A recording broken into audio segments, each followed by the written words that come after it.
This is the MOJO, the Meaning of Life and Business podcast, where life and business intersect. Hosted by Jennifer Glass, CEO of Business Growth Strategies International and BGSI Coaching. We are dedicated to your success. Hello and welcome to another episode of MOJO, the Meaning of Life and Business. Podcasts, videos, we've all seen them. We may have a love-hate relationship with them. Some people like being on video. Some people like doing podcasts and audio programs. And some people can't seem to stand them.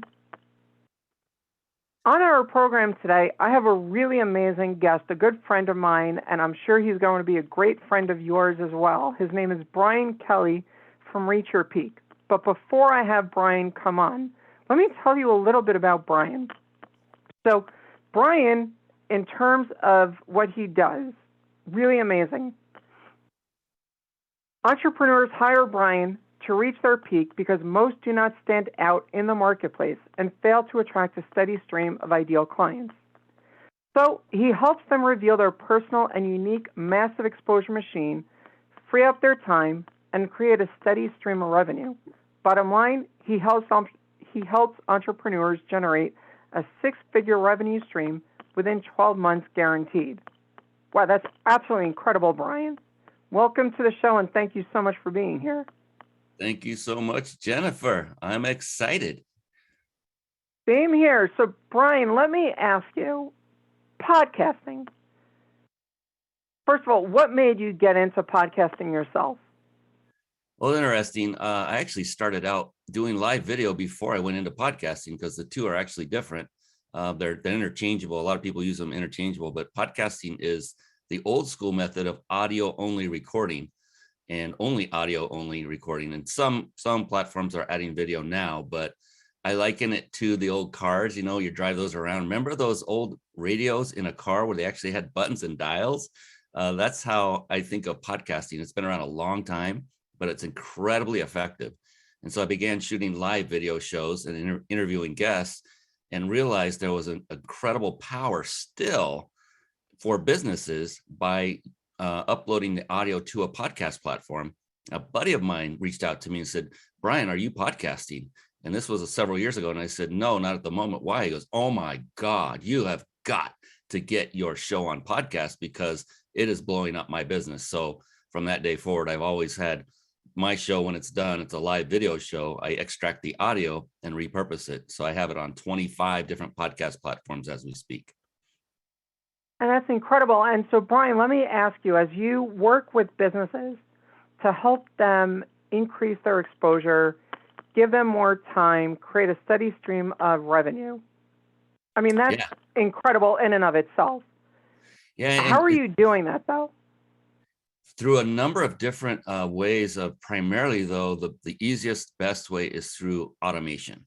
And a lot of people don't put the two together, doing a podcast or even a live show with automation. Automation is so vitally important, and a lot of people have not tapped into its power. And so what happens is I've built a lot of automation processes that occur prior to the show, leading up to the show. And then also during the show, a few things kick off automatically. And then post-show, more automation. And all of those are for the purpose of greater exposure for the guests that I have on my show. And so, yes, I've had guests come on and say, my gosh, I've gotten great exposure just by being on your show. And then I also turn it around and I show other hosts, those who want to have a live show or already have one, how to do the same thing in the same approach and gain massive exposure, not just for themselves, but for their guests as well. And that's incredible. And so when we talk about automation, so that all of our listeners are really understanding, the process is not making us a robot. It's really just simplifying some of the steps and allowing our computers to just allow us to get step A, B, C, and D that are kind of like, for those of you that are familiar with macros, it's kind of like running one of those pieces and just saying we're automating this, we're automating this, we're automating that, as we're moving forward, right? Yeah, you hit the nail on the head. So if you find yourself in business repeating something over and over and over, that warrants putting it into an automated process. And so, as an example, when I onboard my guests, I used to do it manually and talk to them and go through a checklist and check their lighting, their microphone, everything, and that would take extra time of mine. And I did this every single show, and I finally realized I can automate this. So I basically put things in video form, put a checklist together, had them go through it. And while I'm sitting back, my automation is doing it all. I'm not spending any of my personal time on it. And it ended up also saving the guests themselves about 40 minutes. It used to take an hour one-on-one. I'd do that a week before the show. We'd do like a tech check, I used to call it. And I automated the whole process. So now it only takes 20 minutes for the guest to go through the checklist. And all they do is click a button to confirm they've gone through it. So I know on my end, they're ready to go.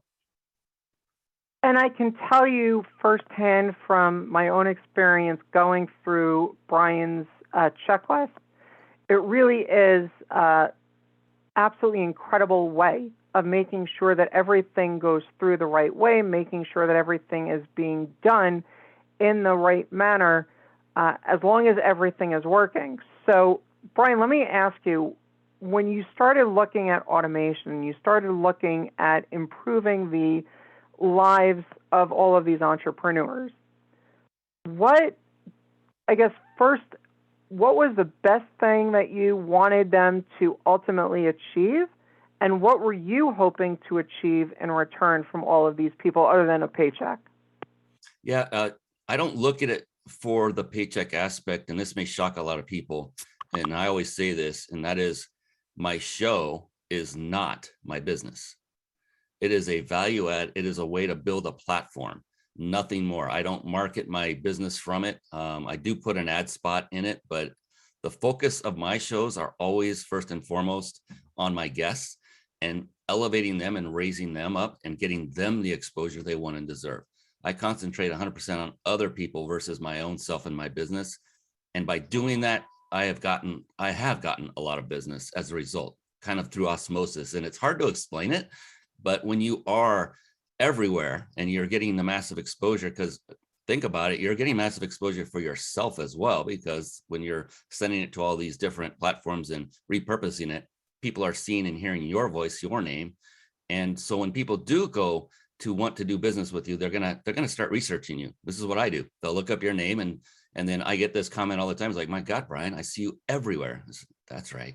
That's right. And that's the whole purpose. And not just for myself, also for my guest experts. And yeah, we can go into all the intangible, unbelievable benefits of having your own show that most people don't talk about, that are in addition to just this, the getting the exposure and everything. But with automation, that also improves quality. And that's not just quality of graphics and sound and lighting and camera. It's quality of communication, so that once you get to the show, both you and your guests can be 100% present, and the quality of the show, the interaction will be that much more elevated, because neither of you are thinking about all the other things that are going on. Like, is my lighting okay? Is my mic sound good? What are the questions I'm going to be talking about? All that is already taken care of and ready to go. And that's incredible. And again, like you said, the show and what you did was not just for the paycheck.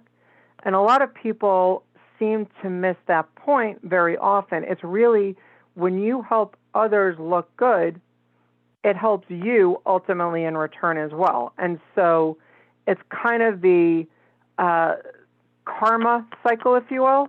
What you're putting out there into the world is coming back at you. So kudos to you for that. So let's talk about, though, in terms of the programs that you've seen people do from working with you. Can you give us a couple of examples that our listeners really have a better idea? Like, if I'm thinking about coming up with a podcast or a live video program, what are some of the things that I need to be paying attention to right now that will allow me to get a better program instead of just one of the millions that are out there, because every day another person is launching a new program? Yeah, I always say, just keep quality of the show in the forefront of your mind, but do so. I always say this, do the best you can with the resources you have. Because, a lot of people are thinking, I have to wait till I have the perfect lighting setup, the perfect camera, the $1,000 camera, the most incredible studio microphone on the planet. The thing is, that'll keep you from starting, or it'll keep you from moving forward. So I always say, just start with what you have right now, and then improve as you go on. You're going to realize what you need to improve on, not only from your own perception after you watch the show over, if you do that, but from the guests. And I always say, if you're just starting out, is bring on people personally, that are friends of yours, that have your back, that will give you honest feedback when it's done. I look back, this is my second show. I have a show called The Mind Body Business Show. Jennifer Glass will be on it very soon. And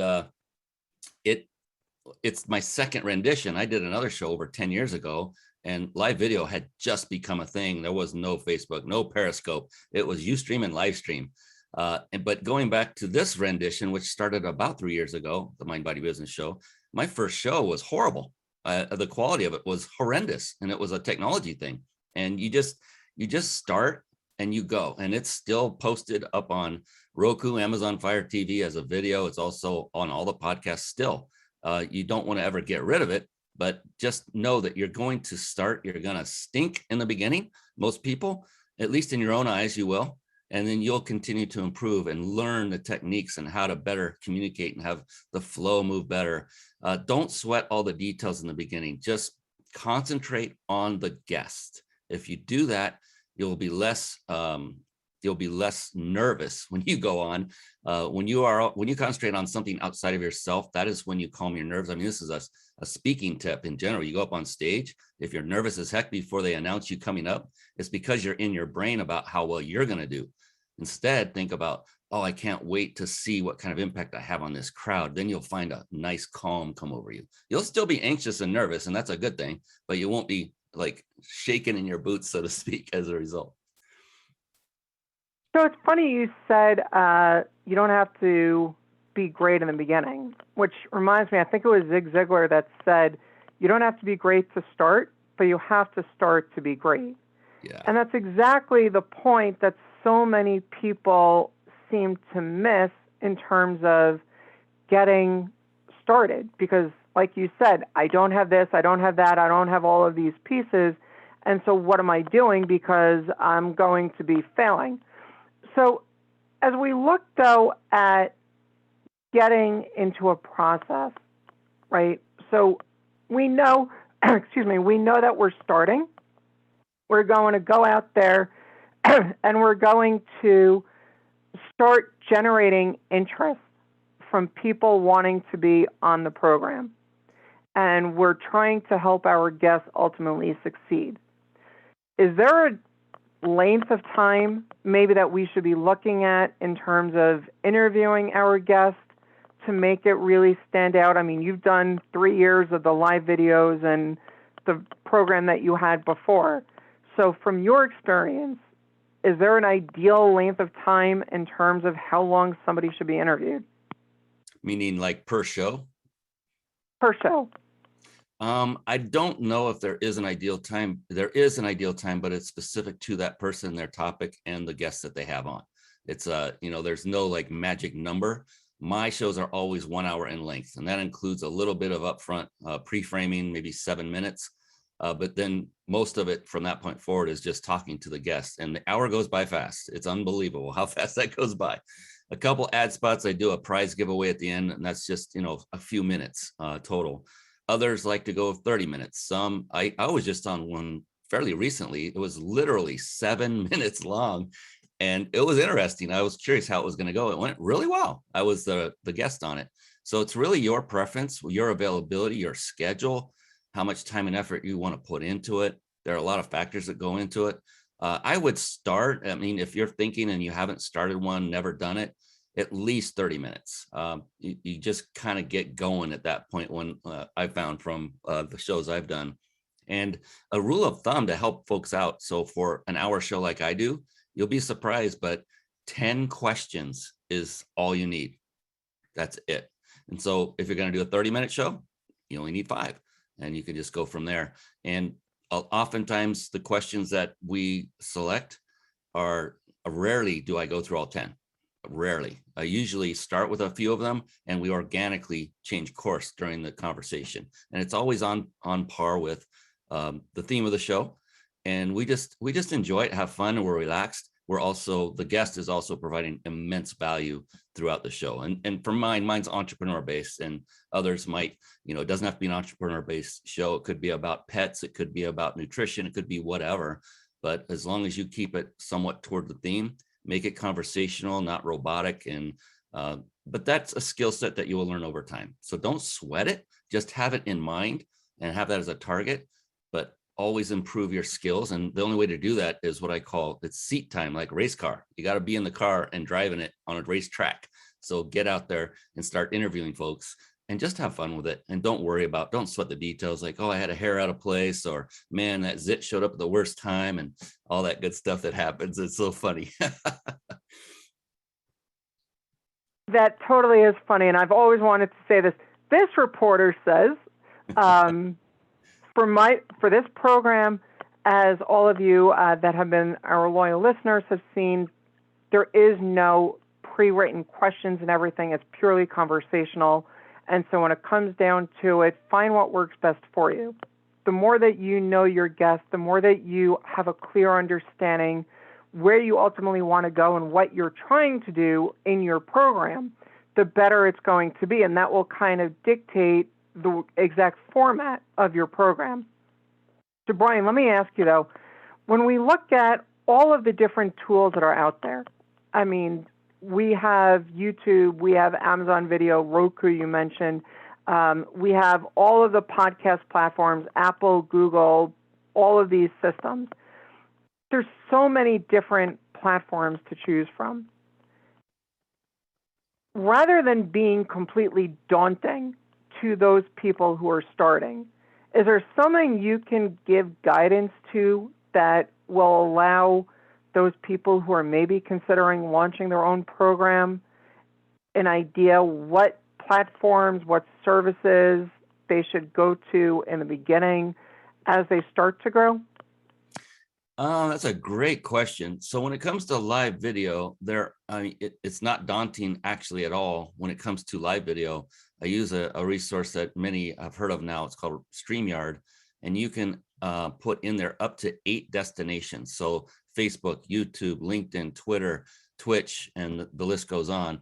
So whatever you already have an account for, and if you don't have an account for some of the destinations they offer, all you need to do is set one up. It doesn't take that much time.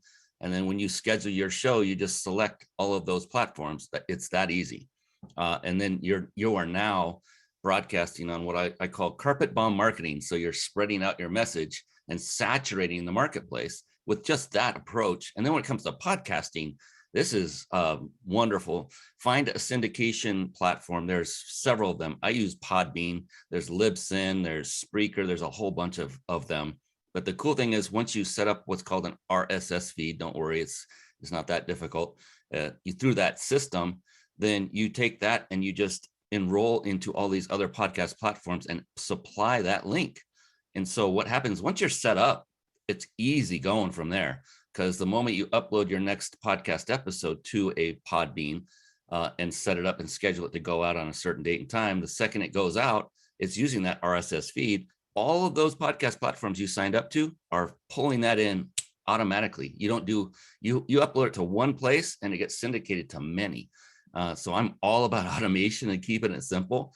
And so most of the brunt of the work is in the setup in the beginning, which really isn't that much, to be honest. It's just knowing where and when to do it. Not when, but where to do it. Absolutely. It's all about just getting started. Like we've said multiple times, I think, throughout this program already, you just have to make sure that you are going to be committed. And Brian, this actually brings me to another point that you and I discussed when we talked a little while ago. You had 2 rules, if I remember correctly, about podcasting. Can you share those 2 rules with our listeners so that they know exactly what it is in terms of those rules? I think I remember the ones you're talking about, but there were 2 rules that, in fact, I learned these from a guy named Lewis Howes, who many have heard of, some have not. He's a very prominent entrepreneur, but he was interviewed on stage, and it was amazing. His answer was in direct alignment with my actual experience. And what he said was, well, the question was, Lewis, if someone came to you and they wanted to start a podcast, what would your advice be to them? And he said, well, two things. One is you must be committed to stay consistent. So if you're going to drop a show once a week on a Monday at a certain time of night or day, then you do that every week without fail. Never miss one.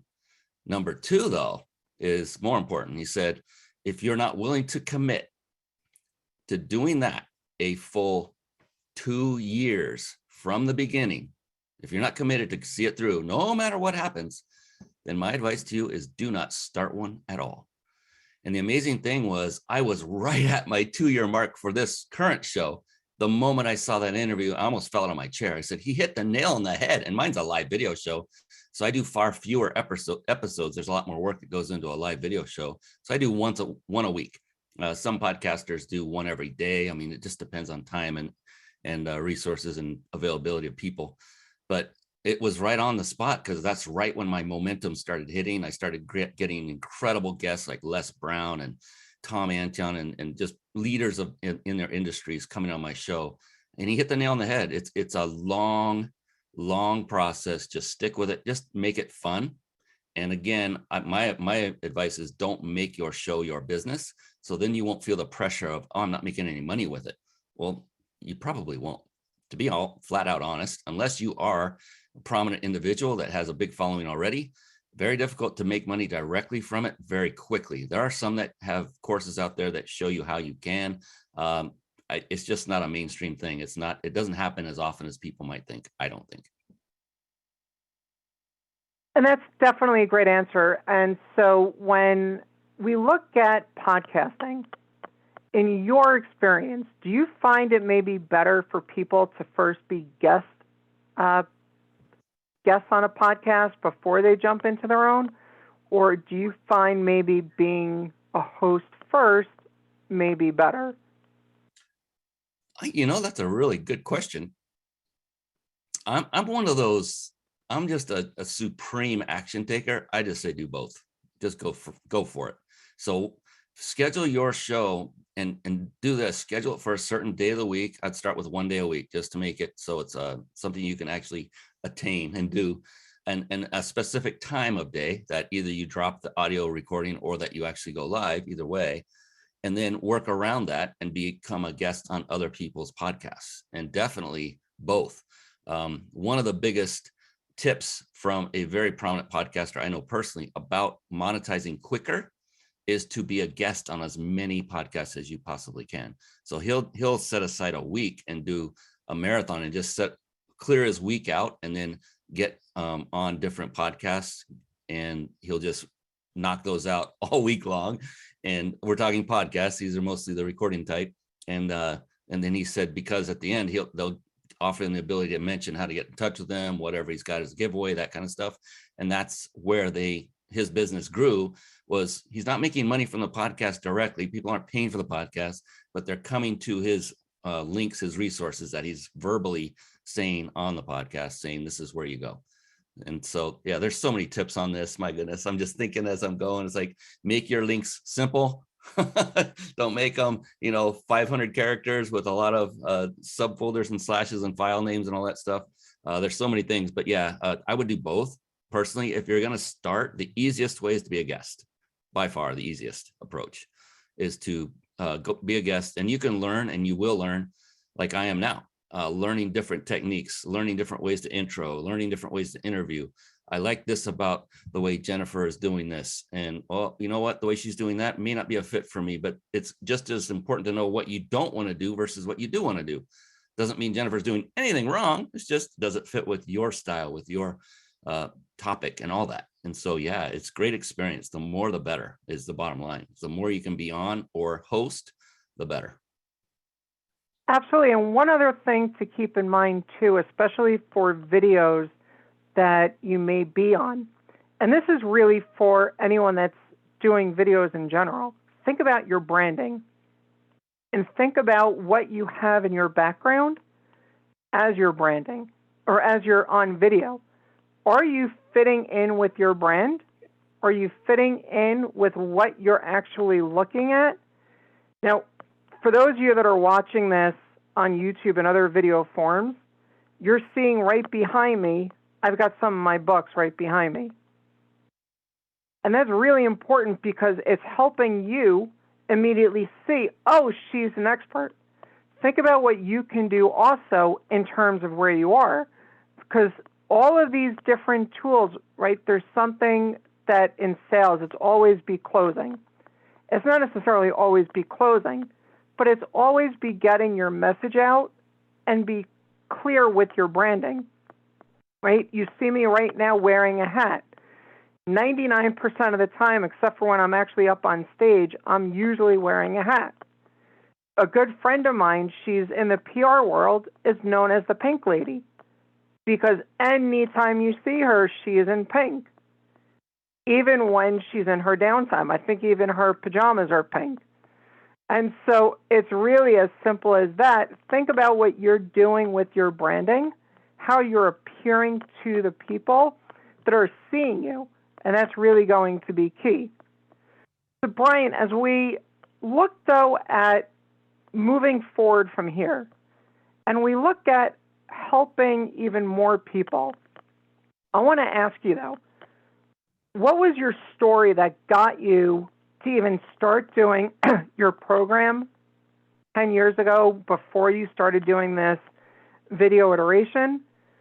And where has that led you in terms of your story to where you are today?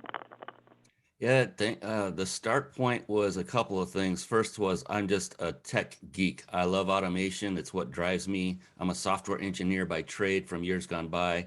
And when you write software, you're literally automating tasks and processes. It's just doing the same thing over and over and always tweaking. And so when we first saw, though, I had a business partner back when we first started, and we saw that someone did a live. It's the first live we ever saw, and it was a tweet-a-thon, and he was helping raise money and by using these straws that you could literally dip into a putrid pond and it would filter and it would be good water. But we started scrambling looking for the technology this guy was using for the live. And so found it and started doing lives of our own and interviewing people. We did, my gosh, 100 shows total over a 2-year span. And then I then became acquainted with a gentleman who would become my mentor and learned deep from him mindset skills through neuro-linguistic programming, NLP for short. And through that, I learned advanced techniques for speaking from stage and doing it with integrity and character and all the good things. And I fell in love with speaking. I absolutely fell in love. Just enjoy it, helping people. And then this is a virtual platform. I love speaking on stage physically more, but it's not always available, and it's, you got to travel. There's a lot of different things. So this virtual approach enables you to do it anytime, literally anytime, as long as you have a connection, even if you're on your phone, which I don't endorse doing that, but if it's all you got at the time, then okay. But you want to always exude yourself with absolute quality. And like you said, Jennifer, your branding is important. Case in point, right before we went live, I didn't know we were doing this moment. I thought we were just onboarding, which is okay. I'm always ready. And I was wearing a polo shirt. So I literally have all of my clothes in my studio that I use for my show. And I just popped up, threw on a shirt and a blazer. This is my brand. And the background is always the same. That's a painted wall. There's nothing behind there. And I've changed that over the years and improved it. And so, yeah, you're spot on with the branding. But yeah, the whole thing there's two things. It was speaking, and it was the whole technology and automation that got me started in the beginning. Thank you. And so let me ask you, where do you see yourself in, say, the next 5-10 years? I mean, podcasting, video broadcasting is not going anywhere in terms of disappearing, but there's going to be tons of enhancements, and as AI learning and everything is going to be changing the world, there's going to be a lot of enhancements from that perspective. But where does Brian Kelly see Brian in 5-10 years from now? still helping people to achieve the most they can, and whatever the technology happens to be at that point, if it's AI driven, is always be human. When the rubber meets the road, when you go live on, or you're talking recorded on audio podcast, just be authentic. I have no problem with using automation for certain kinds of communication. Like I said, those that are repeatable, but there is still and always will be a very important aspect of business, which is relationship building. And that's human to human, not bot to bot or bot to human or vice versa. There are times and places for those. I firmly believe. So there are people that are a 1 or a 0. It's like yes or a no. You either don't do automation or you do automation, and that's all you do. I think there is a place for both, and there's going to be no hiding from automation going forward. And for me, it's always trying to stay up to date with the latest and just kind of be near the front of it. I don't have to be at the very forefront, but those who don't will be left in the dust because other companies will figure it out, and they will have a unique selling proposition that will beat theirs because they will have automated it and become more efficient at it. And so, yeah, it's a slippery slope there, but yeah, I would say in 3 to 5 years, I'm just going to be helping more people because of the exposure and the compound effect. And that's all that drives me, is helping people to become successful. I know so many who have struggled over the years, and all it takes is having a model to follow. And if you can model success, if you can follow a recipe and make a decent cake from something you've never done before, then why not use the recipe instead of trying to reinvent it yourself? That's what I want to offer folks, is a recipe, a model to follow, so that their lives can be easier, happier, and more fruitful, and they can help more people as well. And that's great. And just parenthetically, because you mentioned bot to bot, I have a really interesting story. And for those of you that use virtual assistants, this may be something you want to think about or not.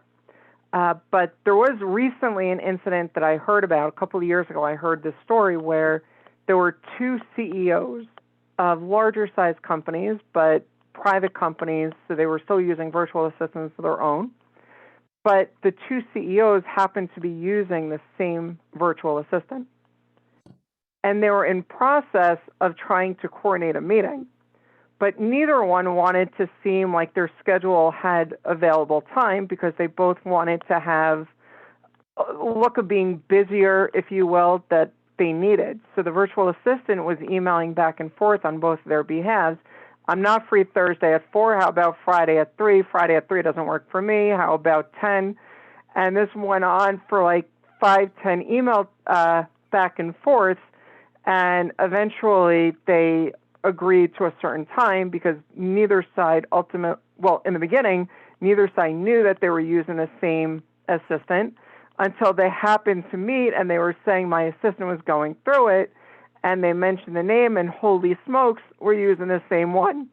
And so if you're using a virtual assistant, you may just want to say, listen, if I ever get into a relationship with someone else that you're working with, let me know beforehand, please, just so that way I know what I'm dealing with. And it's always those kinds of interesting stories. I've told my own assistants this quite a few times in terms of that.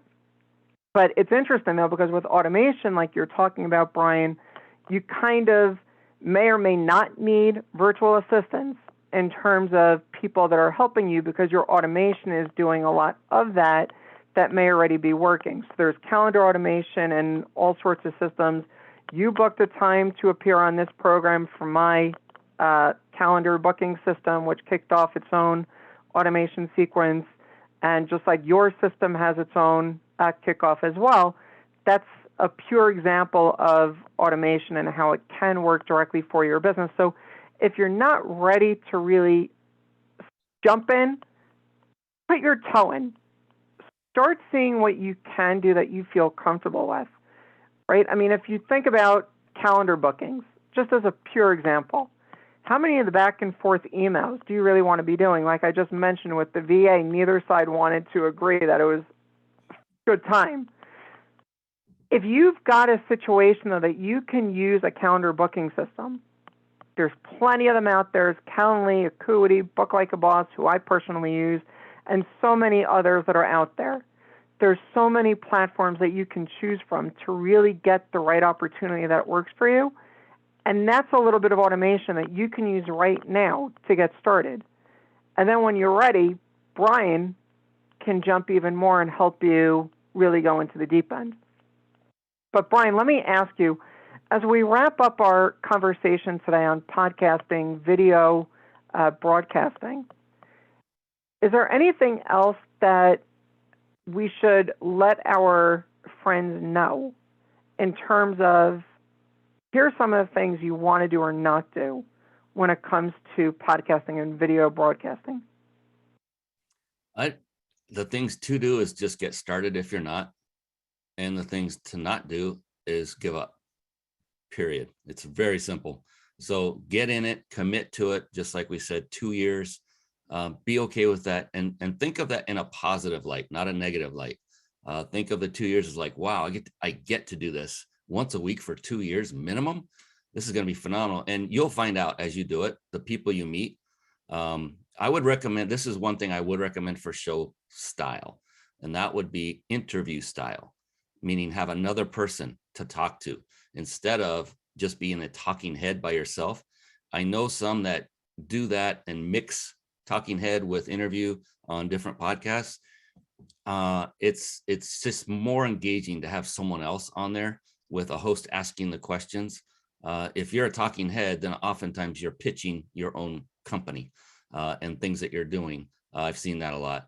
If you're interviewing someone else, they aren't on to pitch, but I will ask them as a host and lead them to tell me and our guests or our audience about their business. So now it's not a pitch anymore. I asked them, I opened the door for them, and it comes off much less salesy, much less pitchy.